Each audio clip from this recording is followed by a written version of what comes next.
So let me record. Got it. All right. So hello, everyone. Welcome to the UU Virtual Roundtable. My name is Sarah Reyes, and I'll be today's moderator. Let me just admit someone. So today we're going to have Elena Espinosa, and she'll just be talking about the situation in Cuba as someone who is a dual citizen of the United States of America and Cuba. Before we start, just some quick things as usual. Number one, we will be recording this session and uploading it onto the YouTube page for the UUCLC. So if you haven't checked that out yet, I encourage you to go check it out because we have a lot of the other older roundtables that we've recorded as well, and we'll be uploading them weekly. Secondly, we're going to be having a 30-minute presentation to start us off. So during this presentation, I ask that you kind of hold off on asking any questions as we will have a Q&A session that will follow afterwards. And that's about it for now, so you can take over. So you want me to go ahead and start? Yeah, go ahead, Yeah, Elena. yeah, go ahead. Well, welcome everyone. I'm here to talk to you about Cuba. And I'm going to show you first a presentation. It's a 12-minute video by a really good young gal who's doing journalism. So let me start with that and we'll see what you think.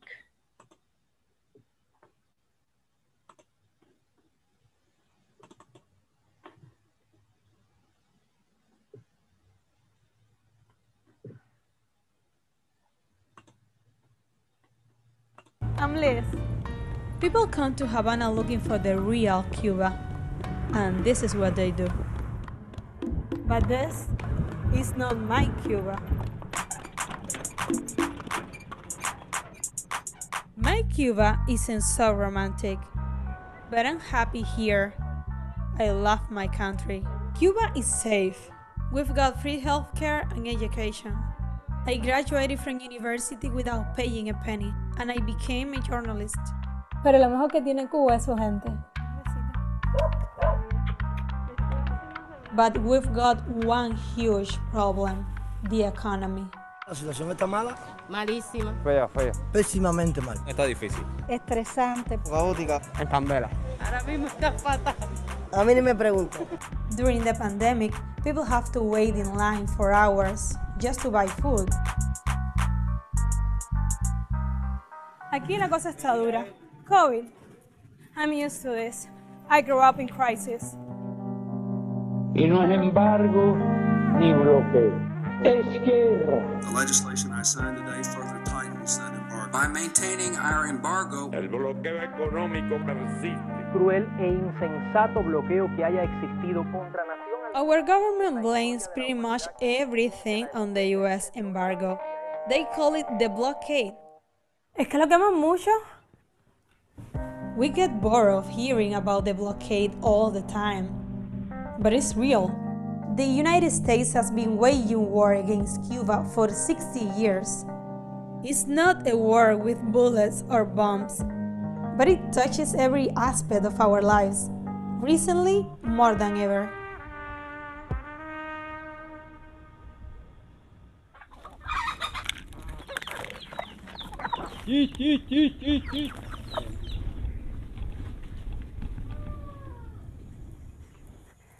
¿Cómo está Ernesto? Buenos días. ¿Está listo para trabajar en el campo hoy? Cómo no, voy a trabajar ahora.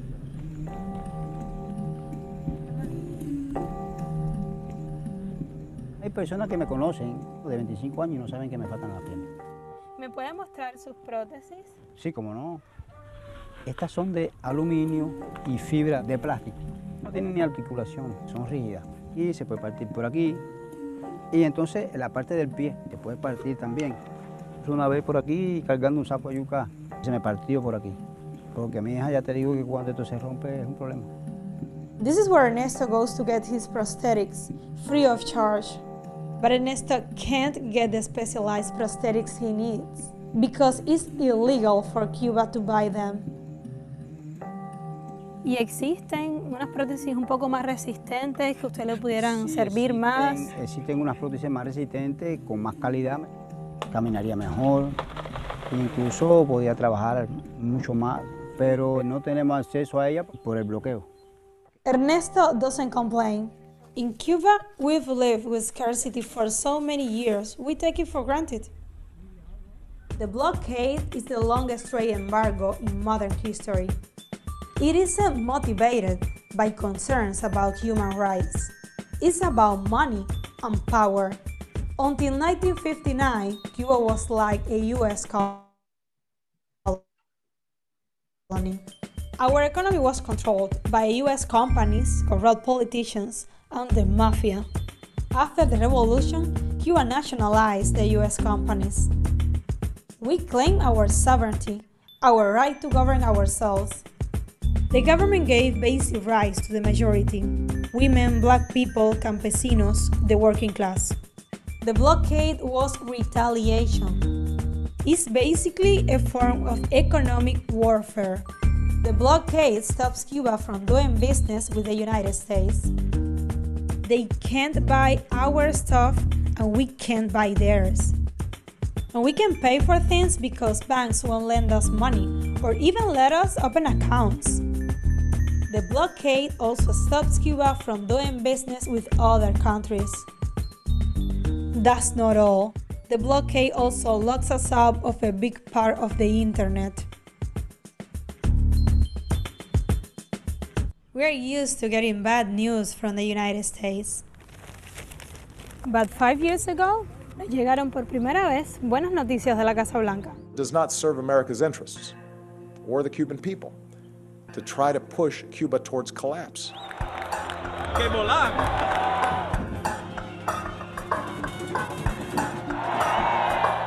Obama announced new relations with Cuba. He began by loosening the blockade. US airlines and cruise ships started taking tourists to Havana. Business was booming.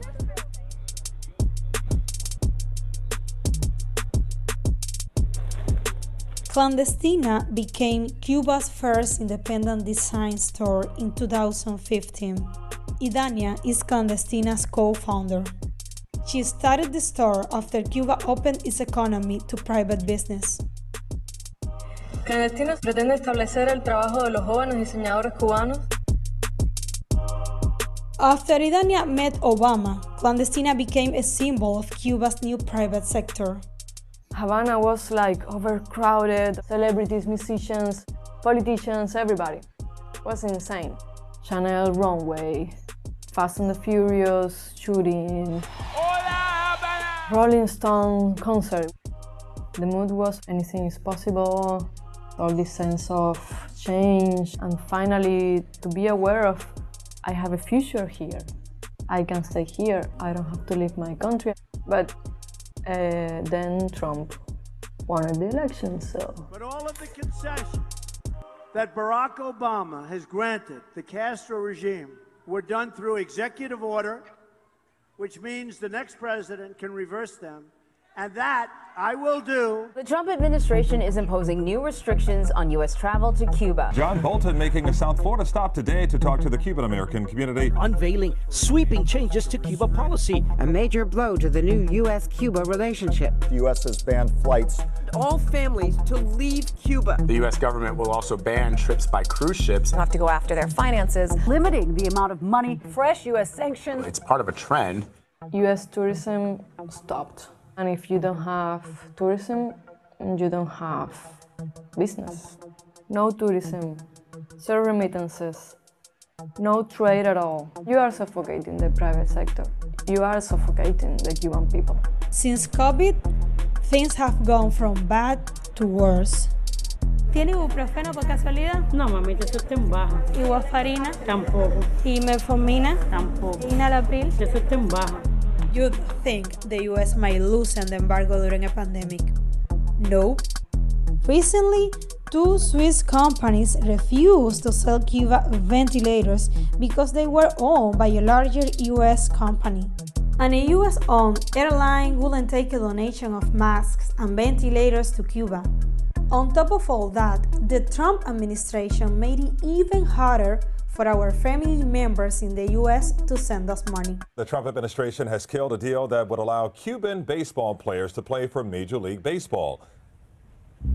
El bloqueo afecta hasta nuestro deporte nacional. Cian Vega is one of Cuba's top young baseball prospects. Desde chiquito siempre mi papá me inculcó entrenar, me llevaba todos los días a la pelota. Empecé a ver mi talento a partir de los 13, 14 años. Hay ya bastantes peloteros cubanos en la MLB que se han formado aquí en Cuba. Representar a mi país en el más alto nivel, que es la MLB, sería mi sueño, la verdad.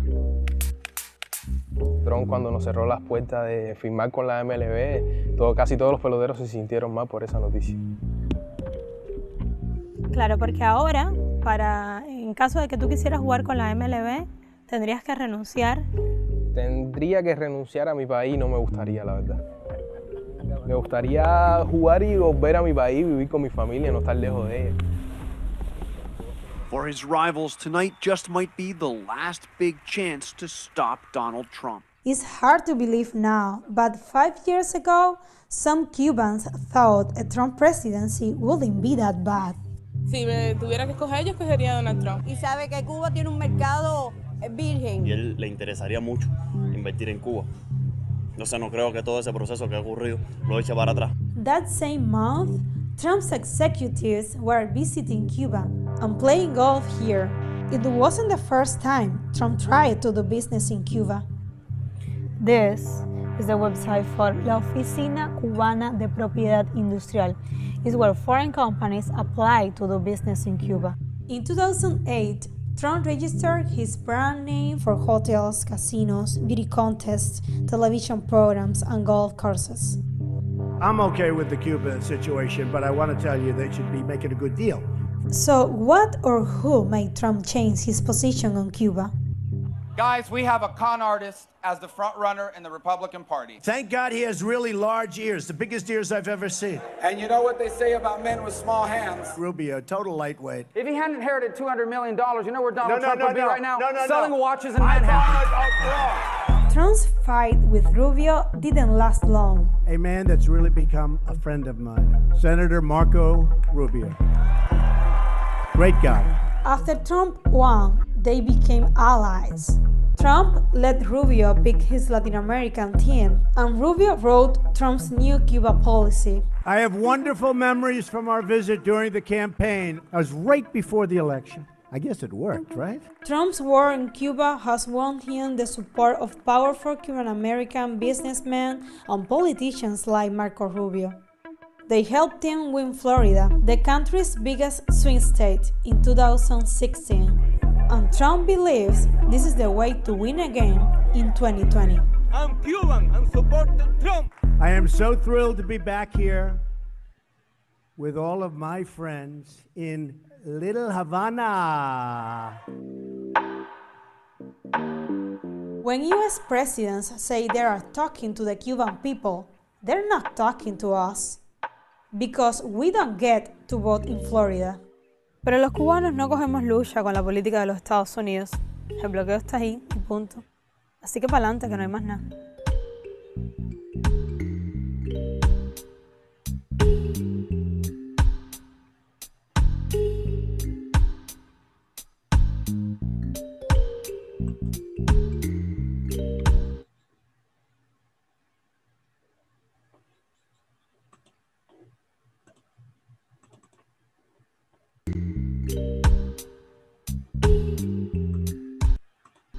Oh, how do I turn this off? I don't know if any of you caught that, but Danny Glover was one of the producers. And Danny Glover has been a big spokesperson for helping normalize relations with Cuba. He's a wonderful man. He's just done so much to help and continues to try to help normalize relations. So the next thing I want to do is show you some slides of my family in Cuba and some things in Cuba that I think are important. So if any of you have trouble seeing these slides, you can move your screen. If you have a mouse, you can move you can move us to the right to get us out of the way so you can see the screen better. But so here's my family, my aunts, my two aunts and my cousin in the one picture, and cousin, the tall cousin on the one end. So those are my mom's sisters. And one of them passed away already. And the other one is my only living aunt right now. And Berta, right here, she's my cousin that still lives in Cuba with her teenage son, and she's a school teacher. And this tall cousin now lives in Portugal with her husband. So they live in Portugal. So this is just a typical taxi driver that you can get to take you around the country. And here I am with a rented electric bike, and I would ride to the beach and snorkel. I would have a backpack and ride to the beach and snorkel and get back on the bike and ride back to town. That's in the Bay of Pigs, the infamous Bay of Pigs. And then in the lower right-hand corner is my cousin from my dad's side of the family and her husband. And she is a staunch communist, and they're big revolution players. She's real proud of her boots, that she has her army boots, and the work that she did with the literacy campaign the year after the revolution. They all took a year off from school so they could help with literacy rates in Cuba. Now the country has one of the highest literacy rates in the world. This is a newer picture. This is my aunt. She's lost a lot of weight. She looks better. And then this is my cousin Bertica now. This was like last year. And then these are some other cousins this cousin lives in Cancun, and she goes back and forth from Cancun with her husband and her two children. And then this is her cousin that lives in Cuba. But they have a restaurant in downtown Cuba that they just started, and it's really cute. It's like a 50s kind of sock hop kind of theme. So it's old cars theme and stuff. And these are my cousins. My other cousins, this is her up here with her son, who's now a lot bigger. He's taller than her now. But these are my cousins that I usually go see first when I go to Havana, and I give them all sorts of stuff. Birding in Cuba is absolutely amazing. This is the Cuban pygmy owl. And this is in a little area called Vinales that I saw him. And these are some of the pictures I've taken in Cuba of the birding, but it's just, the ecotourism is absolutely fantastic in Cuba. It's so untouched. There's not a lot of chemicals in the water or in the land. So there's just a lot of animals that are still there and very much alive and prospering. Architecture is just amazing in Havana. Havana is a city of 2 million people, and you get everything from this Foxa building, it's called, right here, which was the architectural like marvel of its time. It's 31 floors tall. And then the old colonial homes of a lot of them were the sugarcane moguls in the lower right, in the lower corner. And then the cathedrals from the Catholicism that started there. So lots of architecture, just beautiful old buildings. And then, some of them are in disrepair, like the old colonial style homes, but they're still there, and they're just beautiful to see. A lot of them have been redone, but there is just a whole array of architecture. Lots of vegetables and fruit, and it's just amazing because it's just so fresh, and it's really nice to eat fruits and vegetables there. A meliponario is a beehive, and all these little structures here are beehives, and these are bees that don't sting. They don't have stingers. And we have bees like that here, but they're not usually commercially used, but they actually will commercially grow honey, have bees and grow bees and then get the honey there and then export it. This is funny. This is how you get around in Cuba. Here's the tour buses, and they'll take you all around Havana and show you all around Havana. And then this is the local buses with the local bus routes. I usually take the 27. Super cheap. It's like 4 cents to get on the bus from downtown Havana to where my aunt and cousins live. And then this is how the school children get to school in the morning. So Cuban currency is a peso. This is a peso. And then there are something called cooks, but this is to give you an idea that this sack of crackers cost me 20 pesos. which is about 80 cents. So now they're saying that I can take US dollars when I go back, which will be really nice. But they came up with CUCs, or Cuban convertible dollars, when the US government tacked on a 10% penalty for any US currency that they would take back from Cuba. So Cuba came up with this. It was during the Clinton era, I believe, was when they did that. But now they're going back to using the US dollar, even with the 10% penalty. This is our house that we had on the beach. My parents had two houses, one in the beach in a gated community east of Havana. And then we also had a ranch house southeast of Havana. And they walked away from both of them. They were fearful that that we would be taken away from my parents and sent to Russia, which was what the CIA told everybody. So, and then this is actually a bunker on the beach from right after, or actually when Cuba was fearful that the US was going to attack, they created all these bunkers along the beaches.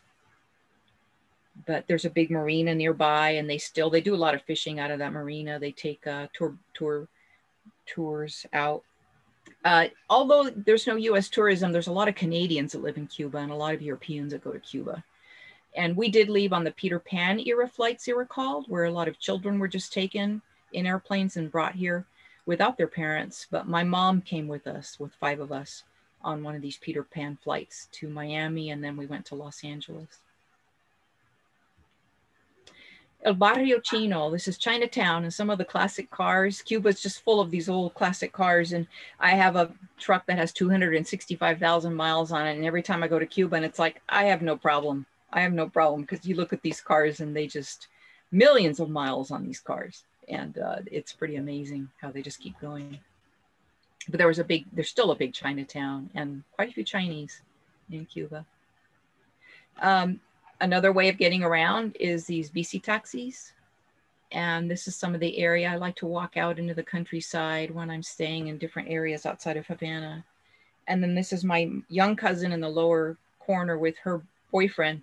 And it's funny because he's like 6'4", and he had this little car, and that's the car we took to get around the country. So they went with me on a little vacation one year when I was there. And that's it. Those are my slides. So I want to go ahead and open it up for questions, comments, anything you'd like to ask me about Cuba. I see that those are the same 50 cars when I was there in the 50s. They look like the same cars. I'm sure they are. They used to have what was called the Línea Blanca, which was a ferry that went from Miami on Fridays to Cuba, full of American cars. And then they came back on Sundays if they wanted to with their cars, but they went every Friday. And of course that stopped, the US stopped that. So yeah. So when did you actually leave with your mother from Cuba? We left in 1961. 1961. With the CIA telling everybody that we better get out because they were going to come in and bomb, and we needed to get out, or the children were going to be taken away. So, yeah, Carla. I'm wondering how Cuba's faring with the coronavirus epidemic, you know, how they're getting along with that. Well, they're big into preventive medicine, and they don't take any crap. So their attitude is, if you're positive, you stay home. If we have any inkling that you're not going to stay home and self-quarantine, we put you someplace. So out of 11 million people on the island, they've had something like 8,000 cases. Wow. So they just don't put up with it. Everyone wears a mask. There's a real high citation violation if you're found on the street not wearing a mask. And they've had curfews in place, and they've had issues with outbreaks. So when they get the outbreaks, they just slam a really hard curfew on, and it's like, you stay home. I talk to my cousins usually every week there, and my Bertica was kind of sick, and they tested her, and the whole apartment was really afraid, because if one person gets sick, the whole apartment is quarantined. The whole apartment building is quarantined. So they were all afraid that it was like, but no, she didn't have COVID. But yeah, they've done a really good job, and they have doctors that go around. If you watch the other two videos that the gal did, the journalist did, they will go over like how they're monitoring COVID and how they're keeping it under control. Oh, it's a they have neighborhood doctors and nurses, and the medical students are actually patrolling too. They go door to door and they check people's temperatures. They ask if anybody's been sick. They're looking for people. They're looking. They don't just test. They go out door to door looking to see if anybody's positive. Wow. Yeah. Ellie, did your mom move back to Cuba? No. No, my mom and dad my dad was a John Bircher when we got here. I mean, staunch Republican, alt right wing, until he had an incident with my sister. My sister was going to university and my dad bought her a car and she was racking up parking tickets and he didn't know it. And he took my mom to work one day in my sister's car and he got pulled over and arrested and taken to the police station. And they kept calling him Pancho, because, you know, real thick accent. And after that, it really changed his view on how the US treats immigrants. But, you know, when we first got here, it was like, you know, you're going to be a US citizen and, you know, enough of the speaking Spanish and, you know, we just need to assimilate. And after that incident, and then he got robbed after that, and how he was treated too after he got robbed and literally tied up by the robbers. He just wasn't treated very well. And then he realized how racism is just very, very prevalent in this country. And where did is he still alive? No, my mom's still alive. She's 96. Oh, wow. And and it's been interesting, you know, because they didn't do very well in the States. They never prospered here. It was just really tough for them. And, you know, you hear all these Miami Cubans and stuff that had a lot, or, you know, they just did well. And my parents just never really kind of got over it.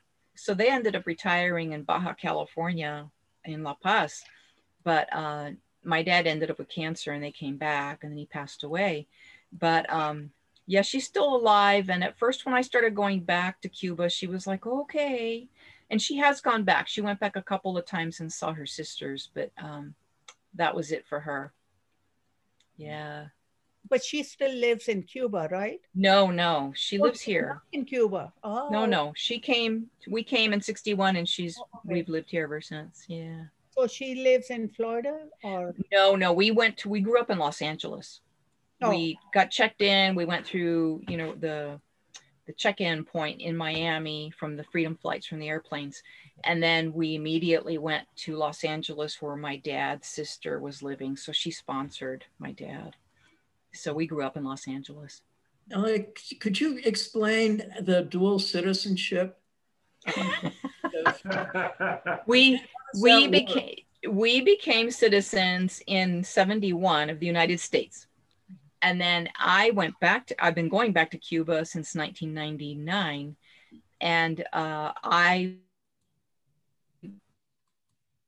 you never lose your citizenship like in Cuba. You are a Cuban citizen. So that's a given, but getting permanent residency is what I had to get done. So my aunt, Julia, the one that's living, she helped me get my permanent residency done, established again in Cuba. So I'm not only a citizen, I'm a permanent resident of both countries.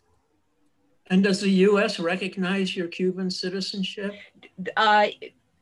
Not my citizenship. They don't care because I'm a citizen.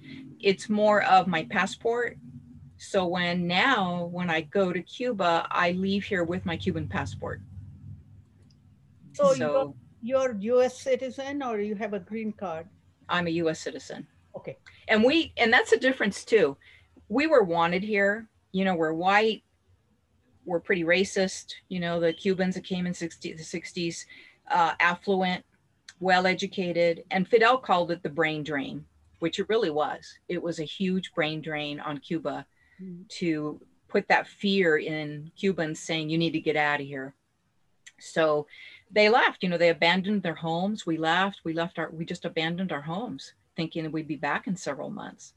And, but it was really interesting because it was fast tracked. You know, we came instant residency, instant green card, you know, it was like, wow. There was a number of administrations welcome Cubans. I mean, both Republican and Democrat. Yeah. It's almost like until they started getting darker. And now most Cubans, 65% of Cubans are black or mulatto. And now it's like, not so much welcome.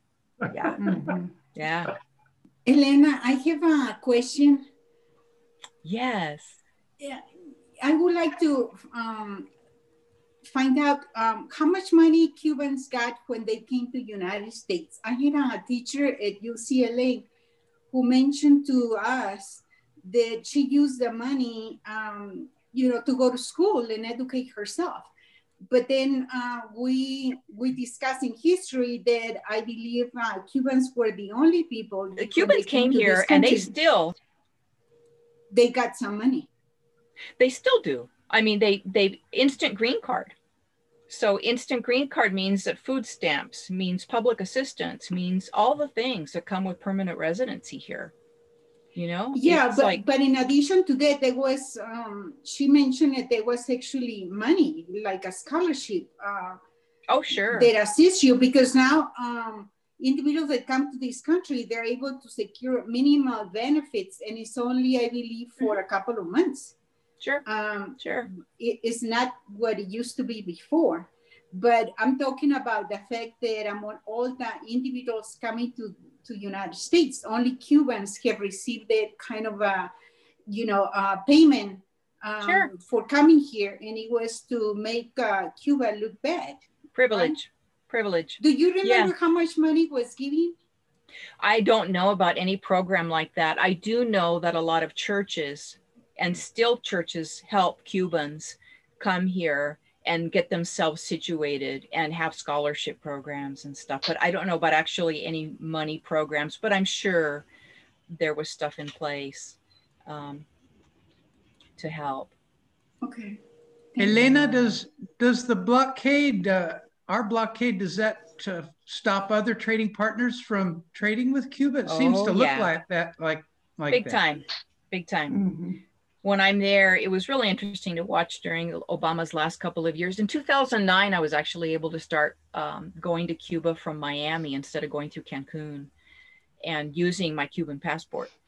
So that was nice to see. And they were just doing charter flights. It was like JetBlue was a big one that would fly, but it was chartered by the Cuban government, because the Cuban government didn't want to use its own planes to come here because they were afraid they'd be confiscated by the US government. So they actually contracted with JetBlue and America West and not America West, American Airlines. But now, I mean, last 2 years of Obama's administration, he totally opened it up. So now, now you can fly with American Airlines and United into Havana pre-COVID. But that's who I usually fly, is American Airlines. But Obama really opened things up. I mean, you could really tell just through executive order, he really, and hopefully we'll come back to that again. Yeah. Has there been any indication of what Biden is thinking about that? And I'm surprised he said it, but he did mention at one point, I heard a glimpse of him saying something that he would go back to Obama's policies with Cuba, and he would go ahead and open things up again and do an executive order. So I don't know when that'll happen. That's a question of when. Hopefully it'll be soon. Not all Cubans are coming with a great welcome from the United States. Those with money are coming in and still finding a very warm welcome. But those without money, and especially those of color, are winding up in detention for very lengthy periods of time. And it's the Cubans who are largely responsible for the hunger strikes that are going on in detention facilities in the United States. They're kind of vociferous. The Cubans and the Sikh faith from India are very prone to hunger strikes. And you don't hear a lot about the Cubans that go back to Cuba, because they're like, forget this shit. I mean, they come here and they see how hard they're going to have to work. And they're like, oh, no, we ain't doing this. We're heading back. And I talk to a lot of them when I'm there, that it's like, no, I wasn't going to put up with that. I just came back here. Mañana. It's not mañana, but they have a real pride. They have a real sense of pride. And they're not used to working. The solidarity and the pride you feel there from the people, they don't put up with a lot, you know? They work, but they're not going to grovel, and they're not going to, you know, they're not used to like field farm work and stuff. That doesn't attract them. Yeah. Elena, this is, go ahead, Tom. Jane, did you have a question or comment, Jane? I did have a question, but somebody else was trying to ask one, I think. Yeah, but go ahead. Okay. Elena, you said that you went through the naturalization process. I think I remember you saying about 1971. So how old were you when that took place? 14. 14. And so you, just like an adult, you went through all the studying and the history. And no, my mom did. No. Your mother did. I think because we were under 18. Okay. We didn't have to do any of that. So once she became a citizen, then you were a citizen. Okay. She did that. She had to do everything. And then we automatically became citizens under her. But it was 10 years. We came in 61 and then 71 became citizens. So it was a 10-year process, which I don't know if it's gotten any shorter for anybody, but it was 10 years. Elena, this is Elisa, and I went to Cuba in 2015. And when we came back was during the Muslim ban. We landed in New York and wondered, you know, what the heck is going on? But what I thought interesting is when we got into the airport at Havana, they had these huge panels talking about healthcare. And I thought to myself, why is the Cuban government telling their own people about healthcare in an airport? I didn't realize it. Cuba is a huge destination for medical care from around the world. That was amazing to me. Yeah. Extranjeros, for tourists. Yes, they come for medical care. And that's just it. You know, when you see socialized medicine like in Cuba, everybody gets care. But then there's these upper rungs of, okay, if you've got money, now we can do this and this and this for you. And there is that whole part of Cuba that, there's a tourist hospital, there's a hospital for the regular people. Yeah. And are the doctors Cuban? Or yes, Cuban. Cuba trains tons of doctors. They even have a medical center. It's called it's not a medical center. It's a medical school called ELAM. It's and they even take students from the U.S. and it's free tuition for medical school. And they go to even for non-citizens, even for foreigners. And there are students that go to school there. There's some really nice YouTube videos on their ELAM schools, on the ELAM school, but it's amazing because the only thing they ask is that they ask the students to be from underprivileged areas. And then they ask them to go serve in underprivileged areas for a certain length of time. In Cuba or any place? Oh, in their own countries. Oh, interesting. In their own countries.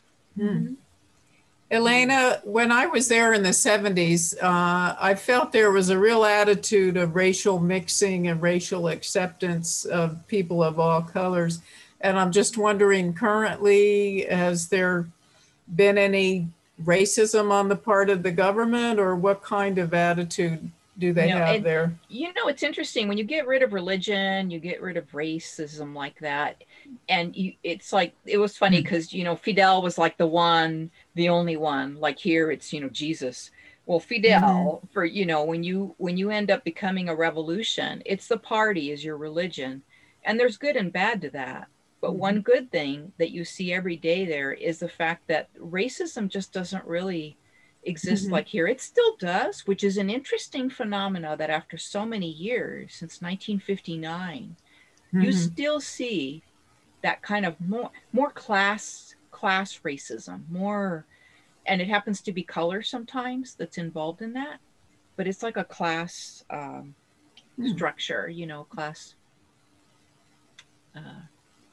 but less so, because after the revolution, you got the people that were living in the slums moving into Havana, and anybody who owned several homes in Havana was expected to just keep one maybe 2. So I know people that have 1 or 2 homes in Havana, and they rent them out and make some good money as rentals on Airbnb. But it isn't like all the homes were taken away. That's a real misnomer and a real myth, you know, that the Cuban government came in and just took everybody's homes. That's not true at all. Most people left and abandoned their homes. And so that if that happened, their homes were abandoned. And so, yeah, they took them over, but they took them over, and then they started giving titles out. So everybody pretty much has a title to their home. But there is, of course, you know, Havana is such a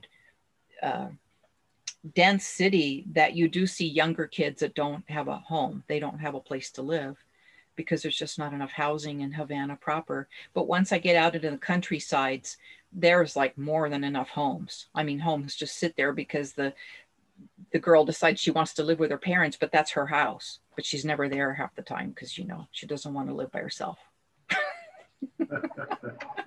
What percent of population owns homes?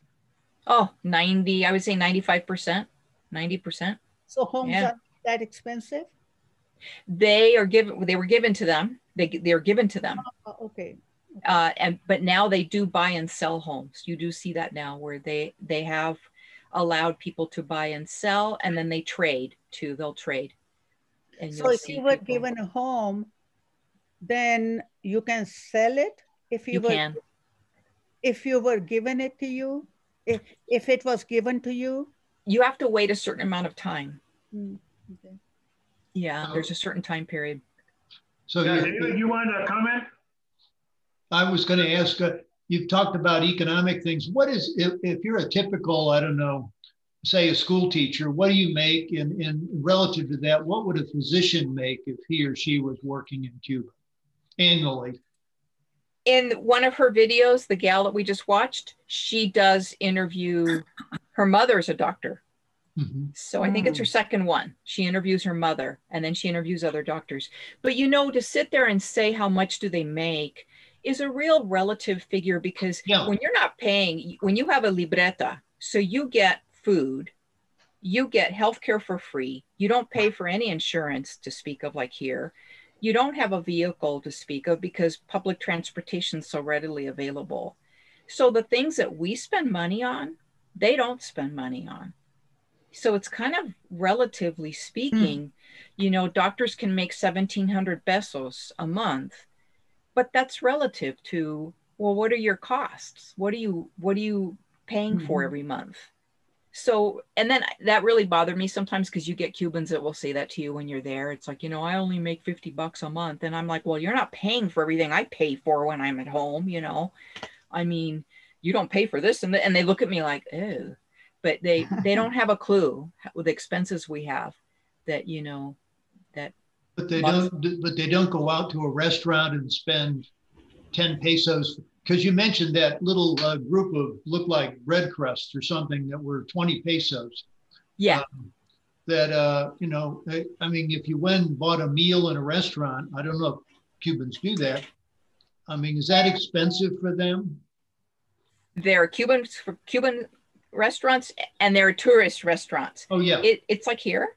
I mean, there are Cuban restaurants for Cubans, and then there are restaurants for tourists. So tourist restaurants are going to be like what we pay here. They're expensive, but I can eat. And that's my thing, is when I get to Cuba, I have the 2 currencies, and the faster I can start using my pesos and live like a Cuban, it's a lot cheaper than, you know, I can spend $5 on soup, or I can spend 5 pesos, you know, which is 20 cents. So the faster I can get into using pesos and going to Cuban restaurants for Cubans and get away from, and that's why I have my permanent residency card, because with that, I can do that. You know, if they question me, it's like, you know, you're a tourist, you're not supposed to be eating in here. Oh. I show them my wallet and it's like, no, I'm a Cuban, you know, and so they're like, oh, okay, you know. So sometimes that's happened, and I've had to show them proof, because they can get into trouble for feeding you if you're a tourist and you're trying to eat in a Cuban.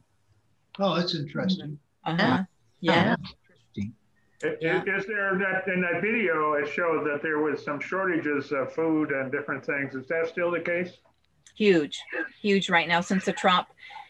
Just going back the last several years, you know, every year I've gone back, and last year I lived there for 8 months. And just last year watching in those 8 months, how there was less and less and less, you know, every time I go to the fruit stand area, it was like, whoa, where's the food going? And I was there for a month in December, and I go back to the same places to see, you know, how are things, and just the scarcity. It was like, this is horrible. Just horrible to see that. Well, now they used to get free energy from Venezuela. I don't think they do anymore. And that's not free, but they trade doctors, you know, they send doctors, and then Venezuela sends fuel and stuff, but that's really been hurting too. And you could see that the lines, you know, it was, if I wanted to go see birds, it was always an issue of, well, let me see who I can find that has fuel in their car to take us. So, I mean, it's just kind of, yeah, it's kind of crazy. So did Venezuela observe the U.S. blockade? No. Not at all. Believe me, they didn't.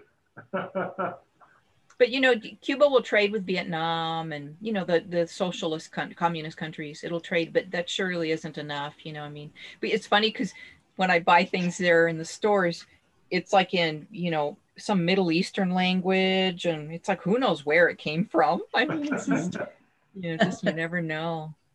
It's funny, Nestle does a lot of business there. I don't know how they get away with that, but Nestle does a lot of business in Cuba.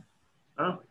So what the surviving Cuban exiles, or whatever, the people who left Cuba, in addition to yourself, what do the angry ones want? Do they want to go back to, they want to get their property back on returning to Cuba, or what's the?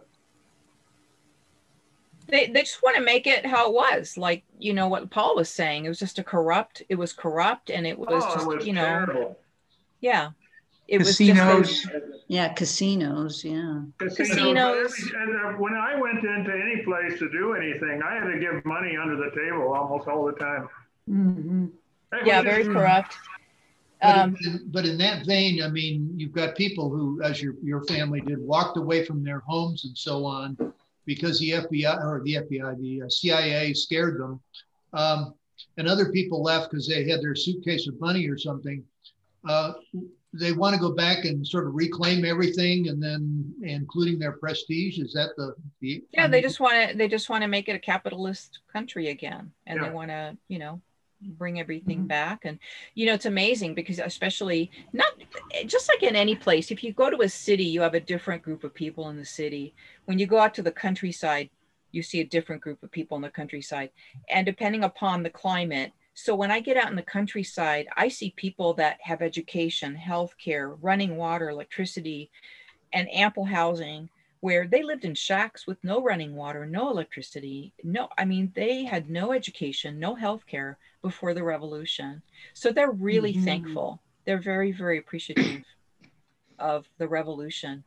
But the more you get into the city is where they lost more because they had to give up more. Because that social class structure kind of evened out. Where, and you know, today was so cute. Sally Atkinson said something to you today about my fear of you taking something away from me. And that really plays on what happened in Cuba, is that fear of having something taken away from them. Even if it meant having more of a decent class structure, you know, having people that everybody has enough to live on. And Elena, wasn't it pretty much the upper class that left? Totally. Totally. The upper racist, socially elite, white, privileged. Yeah. Why hasn't China helped them more? I mean, they are reaching out. They do. Do they? They do. Okay. But you know, Cuba, so in the time of scarcity, are they doing it? They do, but you know, and again, I don't know how much of the reason they have such scarcity is due to the embargo, or is it really due to their just inefficiencies? And you can't tell. You can't tell. Is it just because Cuba doesn't know how to run their own country? We don't know. Yes, BJ. When you left home, like your mother did, and you guys, your kids, what happened to the home? They were nationalized. And it's so funny because that house I showed you, that green and white house, it's owned by the state and by the country, and they rent it out. And my cousin and her boyfriend's family stayed there. Oh my They God. stayed in that house a couple of years ago. It was like, what a trip. Where now? I mean, who owns it? The state owns it? The state owns it, yeah. So the state rents it out? Yeah, yeah. Oh my God. Isn't that wild? Yes, Carla. Yeah, getting back to coronavirus, I'm just wondering with the embargo, you said there was trading with China, but in terms of a vaccine, you know, where is the most likely avenue that Cuba's going to? They're creating their own the vaccine. They're creating their own vaccine. Oh, good. And they actually have programs. They have different things they've come up with, like immune boosters for like lung cancer and some drug for diabetes. They're very much into prevention. And Cuba has a real good record of their health care. Even when I was there, it was quite good. Yeah. They were like first and foremost with coming up with vaccines or different drugs. You know, like I said, there's some drug or something they use for people that are possible amputees because of diabetes, that they've come up with some drug. And I think the US won't allow it here, but it's helped. And Cuba belongs to this 184 country coalition that has committed to assist and help each other wipe out the coronavirus. And I read some really interesting stuff, and this was in the Wall Street Journal, I think, that both China and Cuba are so far advanced now in these treatments and how to deal with the virus that they could just keep it all for themselves. But they have decided that for the good of the world, that they're participating in this big coalition. It's got a special name. It's called COVAX or something like that. I forget now. Yeah, COVAX, I think. Yeah, it's crazy too, because United Nations, there's been a United Nations resolution for years and years, and every year the United Nations condemns the blockade, condemns the embargo. And last year, 187 countries were in favor of lifting the blockade and condemning the blockade and telling the US to lift it. And the only country along with the US that was in favor of keeping it in place was Brazil. Trump's buddy. Yeah, Trump's buddy. Isn't the problem even with Europe or Canada is that the U.S. says, hey, if you trade with Cuba, you don't trade with us. Isn't that about it? And they put huge sanctions on. You don't realize how strong the U.S. is in controlling. Economically, we're huge. Amazing how much clout, how much power we have to keep other countries.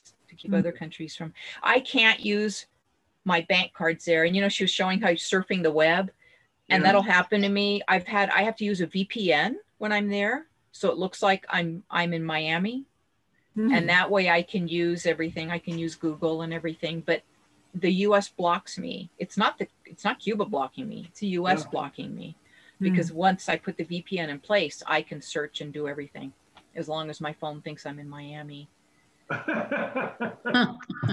Hey, Elena, Havana, into urban agriculture. Cuba's been known for its expertise in urban agriculture. Could you comment on that? It's there. I don't see a lot of it, but they, especially from the special period, the 90s, I think it was Elisa was talking about, or was it, I can't remember who said they were there during the special period, but since then they actually have created some really nice, they call them organoponicos in Havana. But that's one thing I'm always searching for. And Cubans don't like to eat vegetables. They're not big vegetable eaters. So I'm always looking for the fresh stuff. So I will go out on searches and look and buy fresh spinach and fresh chard and, just fresh stuff. and it's super cheap to buy it. But yeah, it's readily available. And then they have, within walking distance of every neighborhood, you have those little markets that you go to, and they have fresh vegetables every day and fruit every day.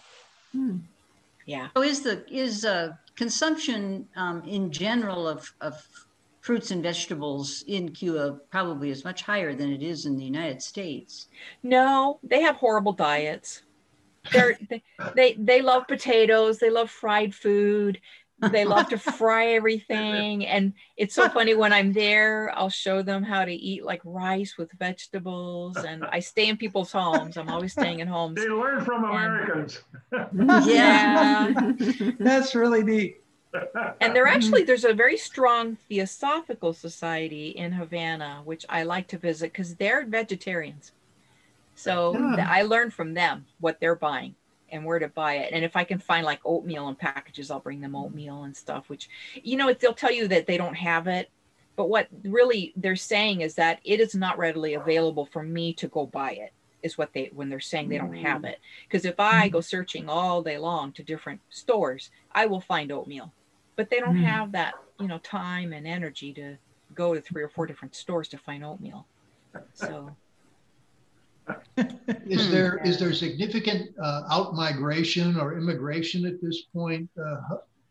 Well, it's an island, and just like New Zealand or any other island, the job prospects for a young college graduate are pretty limited. The snorkeling on the south. So, if you want to look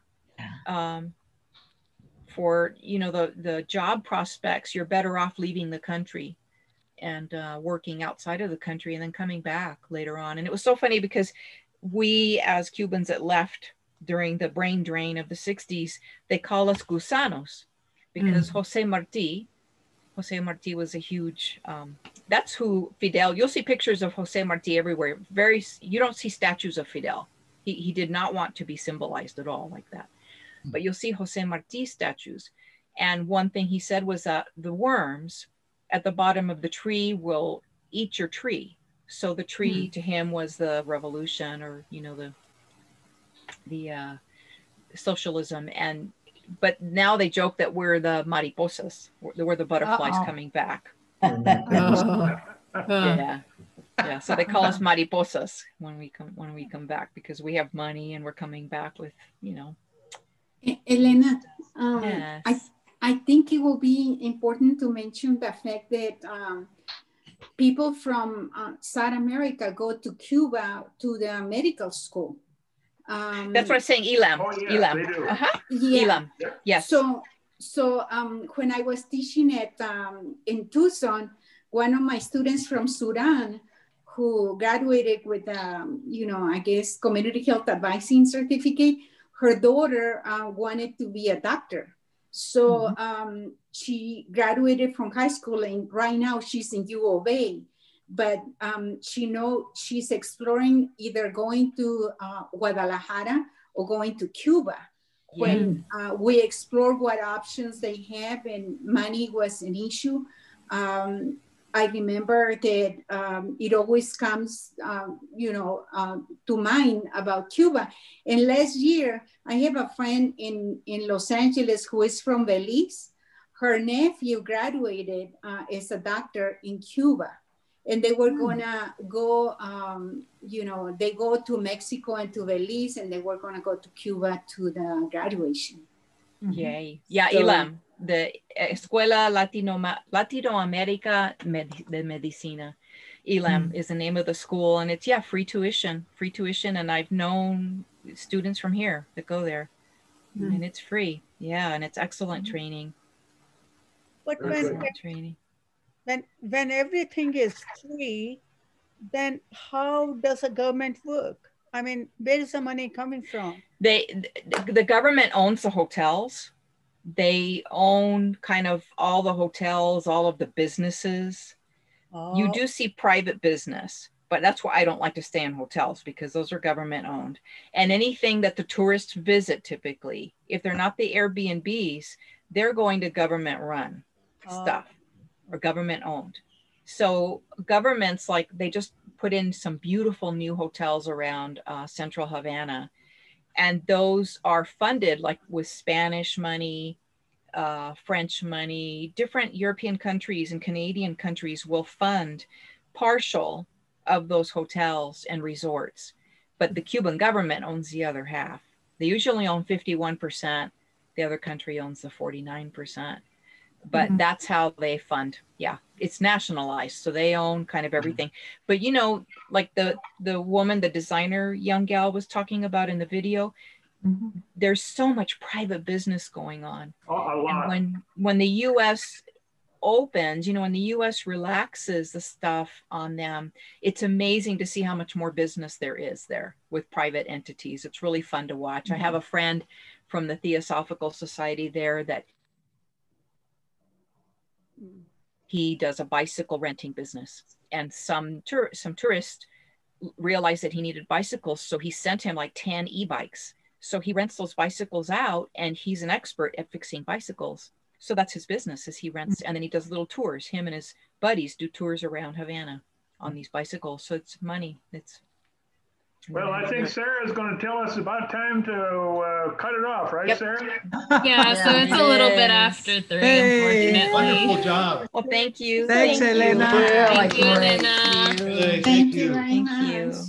And if you want to know anything else, let me know, and please visit. Yeah, please visit. It's a we want to go. country. Very safe. Very safe. No drugs, no crime. I hitchhike everywhere. So yeah. Anyway, next week we're going to have Minerva Bauman. I think you know. Minerva. Well, okay, I knew I mispronounced it. No, you got it. You got it. No, Minerva Bauman. That's right. And discuss the plus and minus of social media and the issues